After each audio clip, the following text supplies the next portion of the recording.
জয় কিংবা পরাজয় এমন একটা বাংলাদেশকেই তো চায় সকলে, যারা মন খুলে খেলবে, ভক্তদের জন্য বুক চিতিয়ে লড়াই করবে, প্রতিপক্ষকে চোখে চোখ রেখে জবাব দেবে।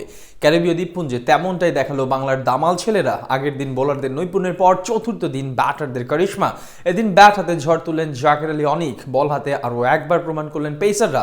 পাহাড় সম লক্ষ্য দিয়েও ক্ষান্ত হয়নি বোলাররা। তাসকিনের আগ্রাসনে দাঁড়াতেই পারেনি ক্যারিবীয়রা। মুকুটহীন রাজাদের ক্যারিবীয় দ্বীপপুঞ্জ জয়ের গল্পটা জানবো প্রতিবেদনের বাকিটা জুড়ে। স্বপ্নটা আগের দিনে উকি দিচ্ছিল, আজ সেটা পূরণের প্রথম ধাপটা দেখিয়ে দিলেন জাকের আলী অনিক। ব্যাট হাতে দুর্বার অপ্রতিরোধ্য এই টাইগার ক্রিকেটার। তৃতীয় দিন বোলাররা যেভাবে আগ্রাসন দেখিয়েছেন সেটাই পুনরাবৃত্তি ঘটালেন জাকের, যা সুবাদে সুবিধাজনক অবস্থায় পৌঁছায় টাইগারদের ইনিংস। আগের দিন নাহিদ রানার তোপে মাত্র 146 রানে গুটিয়ে যায় স্বাগতিক ওয়েস্ট ইন্ডিজের ইনিংস। এরপর ব্যাট করতে নেমে দারুণ শুরু করেন টাইগার ব্যাটাররা। ওপেনিংয়ে মাহমুদুল হাসান জয় ব্যর্থ হলেও দীপু আর মিরাজের সাহসী ব্যাটিং এবং জাকেরের দৃঢ়তায় দিন পার করে বাংলাদেশ। এরপর আজ প্রথম থেকে দেখে শুনে খেলতে থাকেন তাইজুল আর জাকের আলী, কিন্তু বেশিক্ষণ টিকতে পারেনি তাদের জুটি। প্রতিপক্ষ বোলারদের একের পর এক বাউন্সারের ফাঁদে পা দিয়ে 50তম ওভারে বিদায় নেন তাইজুল ইসলাম। আলজারি জোসেফের শর্ট বল ফ্লিক করতে গিয়ে ক্যাচ আউট হন তিনি।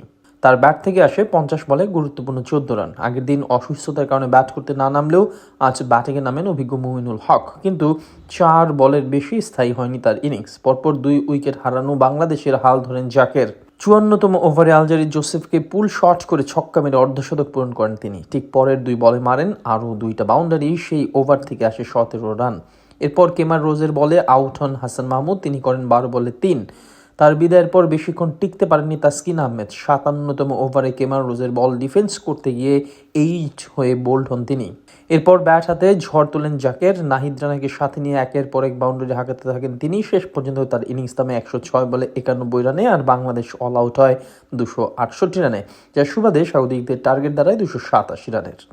জবাব দিতে নেমে প্রথমে কিছুটা মারমুখী হলো পঞ্চম ওভারে তাইজুলের শিকার হয়ে সাজ করে ফেরেন মাইকেল লুইস। এরপর ক্যারিবিয়ানদের ইনিংসের হাল ধরেন অধিনায়ক গ্রেগ ব্রাথওয়েট আর 3 নম্বরে নামা কেসি কার্টি। দুজন মিলে সাবলীলভাবে সামলাতে থাকেন টাইগার বোলারদের।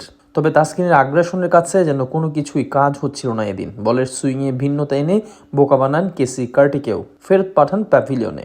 ক্যারিবিয়ানদের হয়ে একমাত্র আশার আলো জ্বেলেছিলেন কাভেম হচ। তবে 55 রানের মাথায় তাইজুলের এলবিডব্লিউর ফাঁদে পা দিয়ে ফিরতে হয় সাজ করে। জাকের আলীর আগ্রাসী ব্যাটিং, এরপর শেষ ধাক্কাটা আসে স্পিন জাদুকর তাইজুলের কাছ থেকে। তার ফাইফারে ছিন্ন বিচ্ছিন্ন হয়ে পড়ে ক্যারিবিয়ান শিবির। তাইজুলের ফাইফারের দিনে সেরা বোলিং স্পেলটা আসে তাসকিনের ওভারেও।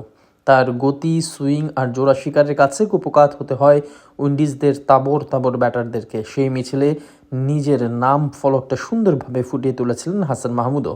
ব্যাটিংয়ের পর বোলিংয়ে দুর্দান্ত পারফরমেন্সে বাংলাদেশ তুলে নেয় 101 রানের ঐতিহাসিক এক জয়।